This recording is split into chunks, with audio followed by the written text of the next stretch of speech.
Hello, Anne. I hope I'm not interrupting your dinner or anything. Do you have a little time to talk? Oh, hi, Dad. We just finished dinner. Just sitting around watching TV. What's the matter? Can I help you with something? I hope it's nothing serious. No, nothing like that. I just wanted to know what you're doing tomorrow. You and David are going to be home, aren't you? It's Friday, and I thought maybe you guys might be home. Yeah, David's back for a meeting at the head office on Monday, so he's returned today to spend the weekend together. As you know, he's assigned to the East Coast office until that project gets off the ground, so he wanted to relax at home for a change. He's scheduled back east on Tuesday. I sort of wanted to see my son, too. Would it be a bother if I stopped in tomorrow? I know you want to spend time with him, but just for a little while, perhaps? Do you plan to come alone? I mean, I just want to know because I would need to prepare lunch. Yeah, that's thoughtful of you. Thank you. And you know, David hates it when his mother gets too possessive and starts doting over him. She tends to do that. To be honest, David called me and made me a promise not to tell her that he was returning. Right. We were just talking about that, as a matter of fact. He also made me swear not to mention a word about his return. Yes, well, I had to lie to her. I told her I was seeing an old friend who happened to be in town, and that I was driving over to have lunch with him. I sort of feel bad lying to her, but I really have no choice.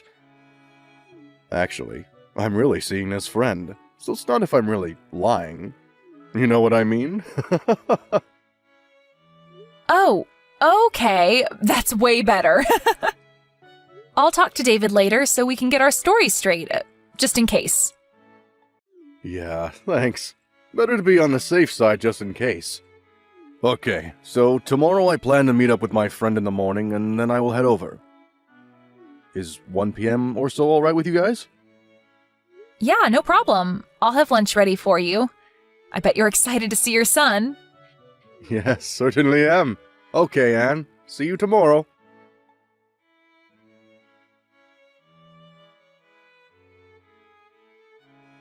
Hello, Anne. Are you there? Pick up, would you please? I want you to clean the house tomorrow, and I won't take no for an answer. So what I want you to do is take the day off and drive over here at noon or so. Please start with the living room. It needs a good vacuuming. Excuse me? This is all kind of sudden, isn't it? I said no excuses! You have your car, right? Pick up some floor cleaner on your way here, would you? We're out. After you're done cleaning, I need you to go out and do some grocery shopping. I have to replenish some big item stuff. Case of bottled water and a case of canned soup. I've got a whole list here. And you know I have a bad back, so help me out here, would you? I'm sorry, but I just can't make it tomorrow. I already made an important appointment. I really can't change it. What did I just say? I said I will not take no for an answer. Besides, what's more important than helping out your husband's mother when she's in trouble? You better get your priorities straight, Anne. Well, my priority tomorrow is that I have an important schedule that I cannot change no matter what. I'm afraid you're going to have to take that no for an answer. End of story. But I'm willing to help you out on another day, but as for tomorrow, it's not going to happen. I'm really sorry about that. I'm just asking you to do a little cleaning and shopping for me, for Pete's sake. That's the least you can do for your mother. Mother? Where do you think I live? You're at least an hour and a half drive away. I can't just pop over there and do the cleaning and shopping and pop back home again. It would take the entire day. Am I hearing you right? What's an hour and a half drive anyway? That's nothing. You know what people call women like you. They call people like you foot draggers. A lazy bum is what you are. I just cannot understand why David even married you. How can you act this way towards your mother-in-law? No matter what you say, Mother, I'm not changing my schedule, and that's that. No further discussion required. Goodbye.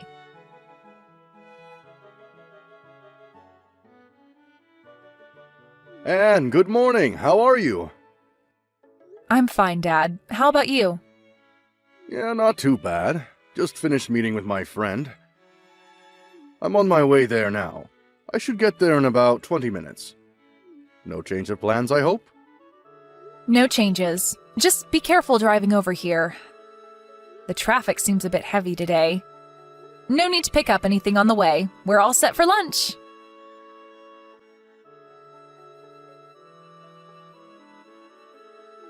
Anne, where the hell are you?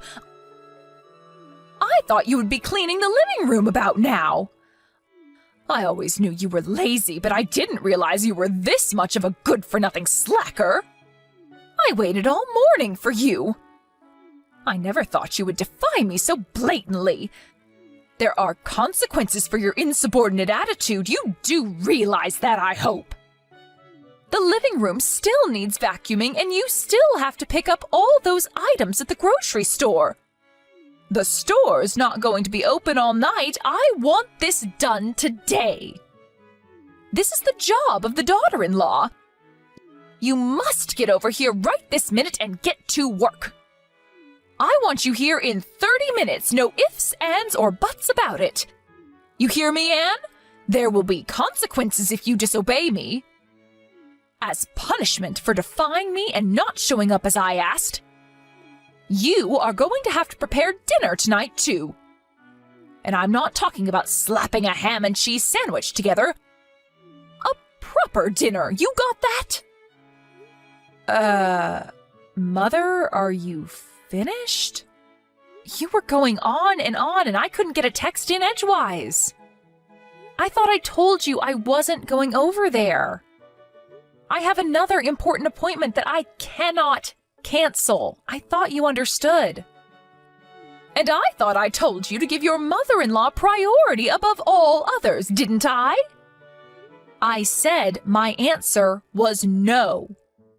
And I wanted no further discussion about it. What is so hard to understand about that? You really are one cheeky woman, Anne.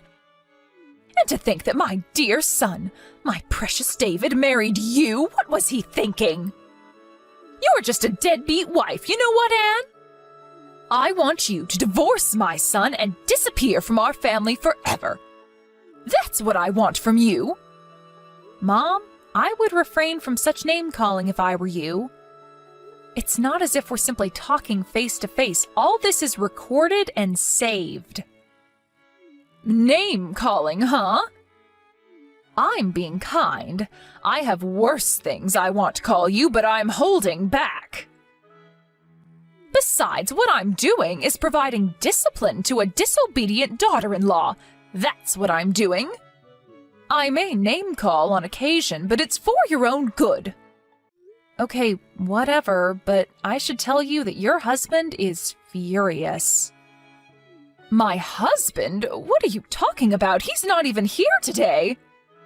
He's off meeting some old friend that's in town.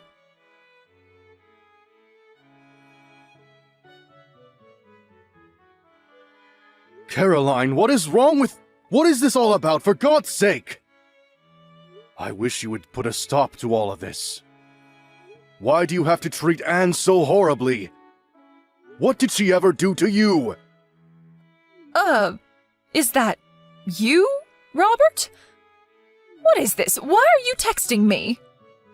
I'm over here at Anne and David's place right now. Anne showed me what you've been saying to her. What is this?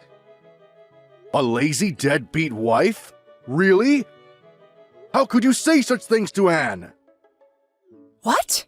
You're at David's place now? Why? David came back for a few days. Apparently, he has a meeting at the office on Monday. He wanted to spend time with Anne over the weekend. I heard he was here, so on my way back from meeting my friend, I stopped in to say hello. Pardon me, David is back? He's home now? Why didn't anybody tell me? What's going on here? This is the first I'm hearing of this. Yeah, of course you haven't. I kept it from you. I didn't want you to know. If only you had told me, I would have gone with you today. How could you not tell me, Robert? If I had known, I could have gone over there and provided Anne with the discipline that she needs to become a better housewife. Why didn't you tell me, Robert? You want to know why I didn't tell you, dear? That's because David asked me not to tell you. Huh? David asked you not to tell me? How can that be? Why would he do a thing like that? You really don't get it, do you, Caroline? Don't you see what you're doing? Get what? What are you talking about? What do I not get, Robert? It's the fact that David is keeping his distance from you. He's avoiding having to deal with you. Keeping his distance? Did he say that? That he wants to avoid dealing with me, but why? I don't believe you, Robert. Why would my dear son want to avoid me, his own mother? I brought him up. I adored and doted on him since he was just a baby. I devoted my life to my son. How could such dedication and love not get through to him? How could he not feel the love I feel toward him? That's exactly what he finds intolerable. That fanatical devotion you have towards him. But is it really love? Isn't it just arrogance? A form of narcissism? I really wish you would wake up and smell the coffee. How dare you say that to me, Robert? How about you? What have you done? Tell me, Robert, as a father, what have you done for David that was so great? Did you shower him with love like I have all these years?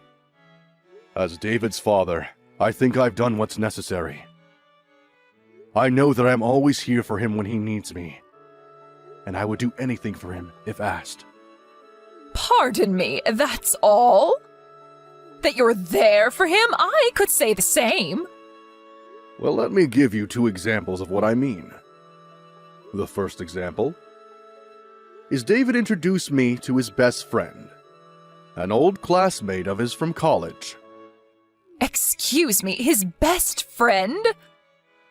What's that have to do with anything? It has everything to do with it, Caroline. His best friend, Daniel. You know Daniel, right? Wait, Daniel? Are you talking about that Daniel?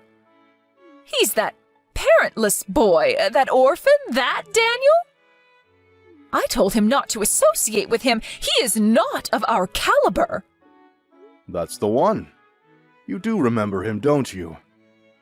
How could he be David's best friend? You must be mistaken. You know that people like that, kids who grow up without parents, don't amount to much. Well, that Daniel that you so abhor, he's currently the CEO of a major corporation. A corporation that generates over $1 billion a year. No, that can't be. Not that orphan. He graduated from a top university all on his own. Finished at the top of his class right after he graduated. He started his own company and in no time built it to what it is today. When David first met him, he told me that I knew Daniel would go far, that he'd succeed beyond anyone's wildest dreams, and he was right. Unlike you, David has a good eye for people. He knew Daniel would make a name for himself someday. He had no doubt in his mind. That Daniel? That parentless young man? He runs $1 billion company. He's the CEO of this company? Are you serious? And the second example. This concerns Anne, David's wife and your daughter-in-law. David introduced me to her 2 years before they even got married. He told me that he was in love with her and was seriously thinking about marrying her. He introduced Anne to you 2 years before they got married? That's right. At the time, he told me he was going to introduce you to Annie right before getting married. As I recall, it was like 2 or 3 months before, wasn't it? He was sure you'd kick up a fuss and would totally reject the marriage outright. Is that why he rejected that nice woman that I was going to introduce to him back then? It was because he was already going out with Anne? He was already planning to marry her? Is that what you're saying? That's exactly what I'm saying. And who was this woman you were going to introduce him to anyways? You know her too. It's Sandy. From when he was in high school, you remember her. Wait a second, Caroline. That's Sandy? Are you out of your mind? Why are you so shocked? I worked with her at the mall. She's so nice and very energetic and friendly.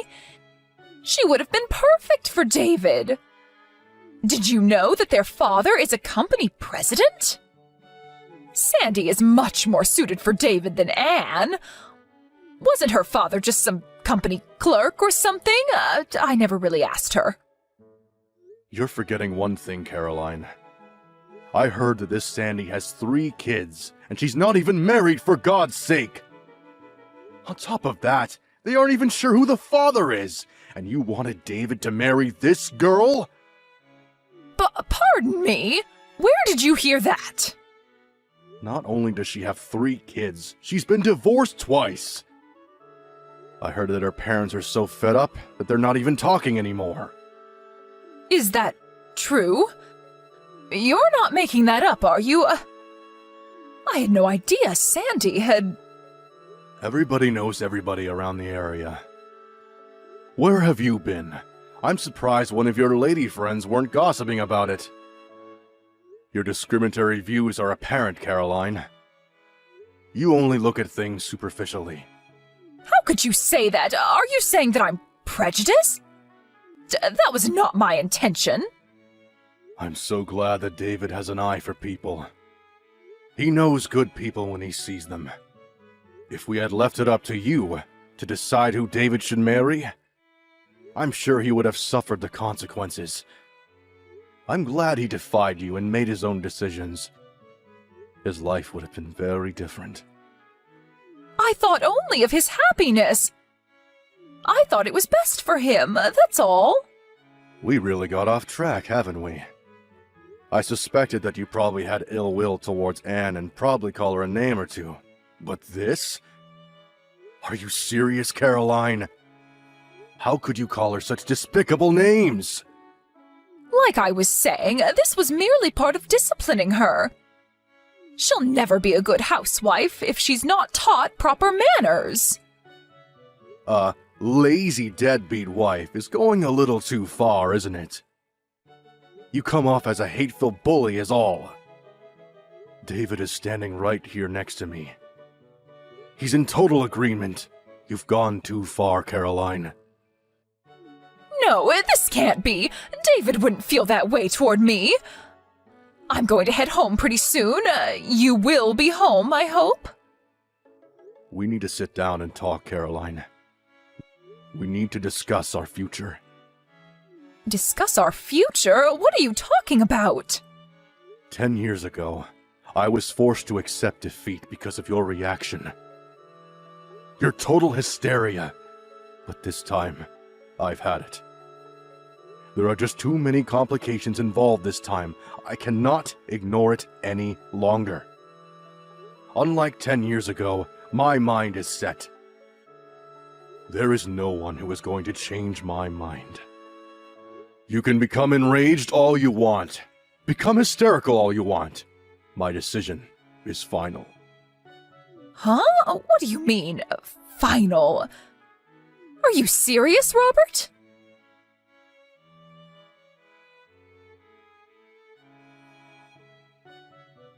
Anne, where are you? Where did you disappear to, for Pete's sake? I want you to reply right this second. This is an emergency. Where have you gone? Oh, hello, Mother. What can I do for you? You seem kinda upset. There's nobody here! Where have you disappeared to? Oh, I see what this is about. So you did go to our house. Robert was right after all. He advised us to move out as soon as possible. I was a little reluctant at first, but he was right after all. I'm glad I took his advice. My husband's advice? What are you talking about? No, Caroline. He's no longer your husband. Shut your mouth! This is all his fault. All Robert's fault. He just could not comprehend the love and consideration that I devoted to David. Unlike my husband, I was always thinking of my precious son. Always. But David will come around one day. I know it. He'll look back and understand all that I did for him. I see you have not come to grips with what you did, have you? After that harsh condemnation that Robert gave you, and you still don't understand? What more do we have to do to make you see? What do you know? You have no right to lecture me. You've only been with David for 3 or 4 years. I brought him into this world and raised him to the man he is. You will never understand the bond, the almost 30 years that I spent with him. It's a never-ending, eternal bond. It was David, your devoted son, that suggested that we move and relocate. More accurately, he made the decision to take me to his current place of employment. He put in a transfer to the position back east. He wants to make it permanent, and the company agreed. You're moving there? To his current office? Seriously? What about your own job? Did you quit? No, of course not. I was permitted to work remote, so I can work from anywhere now. Very convenient, actually. I see. Well, then I will pack some things and be over there by the end of the week. I don't think so, Caroline.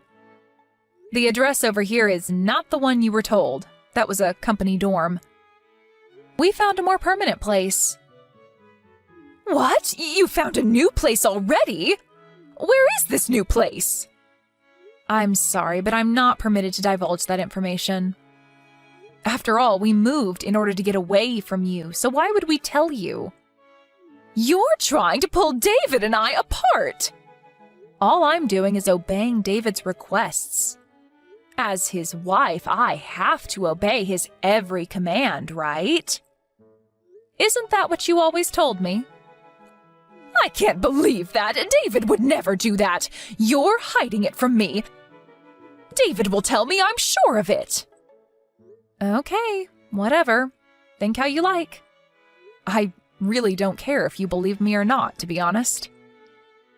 But if you continue to disregard David's feelings, if you continue to deny reality, I'm afraid you'll never see your son again.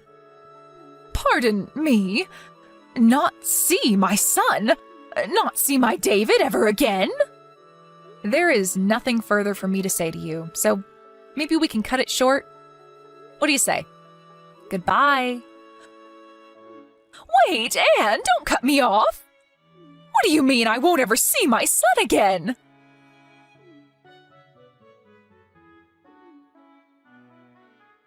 Don't you dare cut me off, Anne! You'll regret this, Anne!